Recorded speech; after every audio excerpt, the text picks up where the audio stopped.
ગુજરાતી ન્યૂઝમાં આપનું સ્વાગત છે। ભાવનગર ગારિયાધાર તાલુકાના સમઢિયાળા ગામમાં ખનીજ માફિયાઓ બેફામ બન્યા। સમઢિયાળા ગામની શેત્રુંજી નદીમાંથી ખનીજ માફિયાઓ નદીમાંથી ખનીજ ચોરી રહ્યા હોવાનો વિડીયો વાયરલ થયો। શેત્રુંજી નદીમાં ચોરાઈ રહેલ ખનીજ બાબતે અધિકારીને લેખિત ફરિયાદ કરાઈ છતાં કોઈ કાર્યવાહી નહીં કરાઈ હોવાના સરપંચે આક્ષેપ કર્યા। સરપંચ દ્વારા અનેક વખત ડમ્પર લઈને ગામની અંદરથી પસાર થતા ખનીજ માફિયાઓને ચેતવ્યા છે, પરંતુ આમ છતાં ખનીજ ચોરી બંધ થઈ રહી નથી।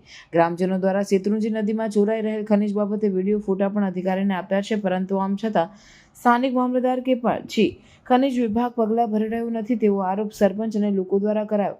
ગ્રામજનોનું કહેવું છે કે સરકારી અધિકારીઓ ગાડી લઈને આવે છે, પરંતુ ત્યારબાદ જતા રહે છે, જેની પણ તસવીર સામે આવે છે।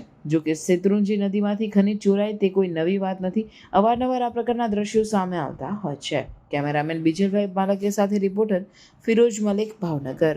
માથાભારે વ્યક્તિ ગામમાં ભરેલી ગાડીઓ આગળ નાળા તોડી નાખે, અમારે પાણીની લાઈનો તોડી નાખે, અમને હારતા નથી। એટલે આનો સાહેબ કઈક રસ્તો કરાવો, બંધ કરાવો। નિશાળ આવે છે સરપંચ સાહેબ આપણે ગામની વચ્ચે? હા, નિશાળમાં છોકરા એક વાછડીનો પગ ભાંગી નાખ્યો ગાડી વાળે છોકરાઓની। અને તમે ના પાડો ત્યાં શું કે છે આ લોકો રેતી ચોરી કરે છે? આપણને હારતા જ નથી।